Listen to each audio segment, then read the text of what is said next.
میں ہوں مدثر قدیر اور آپ دیکھ رہے ہیں ہیلتھ ویلنس وتھ مدثر قدیر۔ ناظرین، جو انسان کو چکر آتے ہیں اس کی کئی وجوہات ہو سکتی ہیں، اس میں ایک وجہ کان کے امراض بھی ہو سکتے ہیں، اور اس حوالے سے ہم آج بات کریں گے ڈاکٹر جاوید اقبال سے۔ آپ جی ماہر امراض کان ناک اور گلا، اور ان سے ہم جانیں گے کہ ایک پروسیجر ہے بی پی وی وہ کیا ہے، اور اس کی وجہ سے جو ہے مریض کو چکروں سے کس حد تک چھٹکارا مل سکتا ہے۔ بہت بہت شکریہ سر کہ آپ نے ہمیں وقت دیا۔ موضوع کی مناسبت سے بتائیے گا کہ چکر کیوں آتے ہیں اور بی پی وی طریقہ علاج کیا ہے؟ جی بسم اللہ الرحمن الرحیم۔ اللہ تعالیٰ نے ہمیں کان عطا فرمائے ہیں، اور کان کے دو فنکشن ہوتے ہیں، ایک سننے والا کام اور دوسرا بیلنس کنٹرول کرنے والا کام۔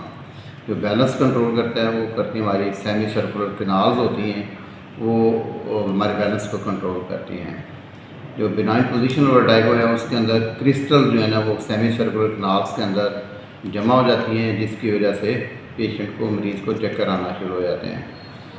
اور اس کا علاج ہم کرتے ہیں، ایک ایکسرسائز کراتے ہیں، اس میں ہم گردن کو روٹیٹ کرتے ہیں، پوزیشن کو روٹیٹ کرتے ہیں، جس کی وجہ سے جو کرسٹل ڈپازٹ ہوتے ہیں وہ وہاں سے جب ڈسپلیس ہوتے ہیں تو پھر پیشنٹ کو مریض کو چکر آنا بند ہو جاتے ہیں۔ اور اس کو کنٹرول کرنے کے لیے ہمیں بعض اوقات دوائیوں کا استعمال بھی کرنا پڑتا ہے۔ ڈاکٹر صاحب یہ بتائیے گا کہ چکروں کی کیا نوعیت ہو تو آپ کے پاس آنا چاہیے بی پی وی کے لیے؟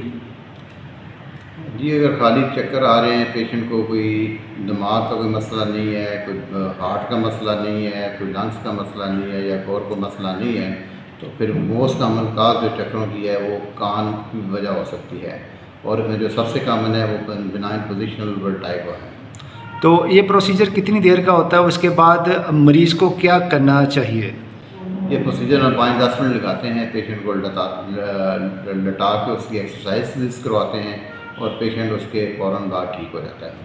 تو اس میں کوئی بعد میں ادویات بھی دیتے ہیں آپ؟ جی اگر خالی ایکسرسائز سے کنٹرول نہ ہو رہا تو ہمیں دوائیوں کا استعمال بھی کرنا پڑتا ہے۔ یہ بھی بتائیے گا کہ توازن جب خراب ہوتا ہے تو اس کی وجوہات کیا ہو سکتی ہیں؟ جی توازن خراب ہونے کی بے شمار وجہ ہیں، کیونکہ جو ہمارا بیلنس والا سسٹم، ہمارا دماغ اس کو کنٹرول کرتا ہے، کان کنٹرول کرتے ہیں، مسل کنٹرول کرتے ہیں، جو بونز ہے وہ کنٹرول کرتی ہیں، تو ہمیں ساری بے شمار جو اس کی وجوہات ہیں ان کو دیکھنا پڑتا ہے کہ اس کی وجہ دماغ کے اندر ہے، بلڈ پریشر کی وجہ سے ہے، دل کی وجہ سے ہے، یا کوئی مسکولر پرابلم ہے، یا کان کی وجہ سے ہے۔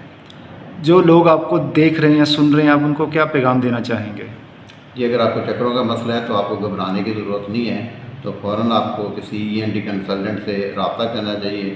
وہ آپ کو معائنہ کر کے اگر کوئی ایکسرسائز سے بہتر ہو سکتے ہیں تو آپ کو ایکسرسائزز خود بھی کروائے گا، اور آپ کو اس کا طریقہ کار بھی بتا دے گا، اور اس سے آپ بہتر ہو جائیں گے۔ بہت بہت شکریہ سر کہ آپ نے موضوع کی مناسبت سے مفصل اظہار خیال کیا۔ اسی کے ساتھ مجھے مدثر قدیر کو دیجیے اجازت، فی امان اللہ۔